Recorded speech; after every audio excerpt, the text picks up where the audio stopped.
రూపాయలు ఏదో ఎన్ని ఒడిదుడుకులున్నా మేము కూడా పోయి సెలవేయడం జరిగింది. ఇస్తానే 4 రోజుల్లో లోకేష్ వీళ్ళంతా కూడా దాన్ని యాక్టివ్ గా తీసుకొని యాక్టివ్ పార్టీ చేశారు. చాలా సంతోషం. అదేవిధంగా ముఖ్యమంత్రి గారు మన కుప్పంలో పిలిచారు.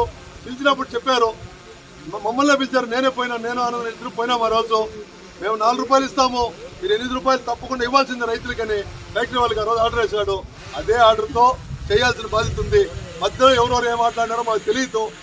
కాబట్టి ఇప్పుడు కానీ వీళ్ళు ఇవ్వకపోతే రేపు 14వ తేదీ వరకు కూడా ఇదే నాయకత్వంలో ఎవరైతే గుడిపాలలో బాలాజీ మామ కానీ మండలానికి మనకు నాయకులు ఉన్నారో వీళ్ళందరినీ కూడా మనందరూ కలుసుకొని ముఖ్యమంత్రి గారు 14వ తేదీ పోయి మనం ఆయన దగ్గర పంచాయతీ తెలుసుకునే అవసరం ఉంది. వీళ్ళు కానీ మనకు డబ్బులు ఇవ్వకపోతే లేదు 8+1 9 రూపాయలు కానీ వీళ్ళు ఇచ్చేస్తే మనకు ప్రాబ్లం తీరిపోతాయి. కాబట్టి ప్రతి ఒక్క రైతు ఇదే మనం, ఎందుకంటే ఈరోజు పాలు లేదు, పాలు డైరీ మూసినారు, షుగర్ ఫ్యాక్టరీ లేదు, షుగర్ ఫ్యాక్టరీ మూసినారు. ఈరోజు మిగిలింది మామిడికాయలు. ఏది వస్తే ఆ ఫ్యాక్టరీల మీద దౌర్జన్యాలు స్టార్ట్ చేసుకొని రైతుల్ని ఎంత కష్టంగా కిందికి లాగాలంత కష్టంగా లాగి మనల్ని అన్యాయం చేస్తున్నారు. కాబట్టి దీన్ని ఇంకా ఉపేక్షించేది లేదు.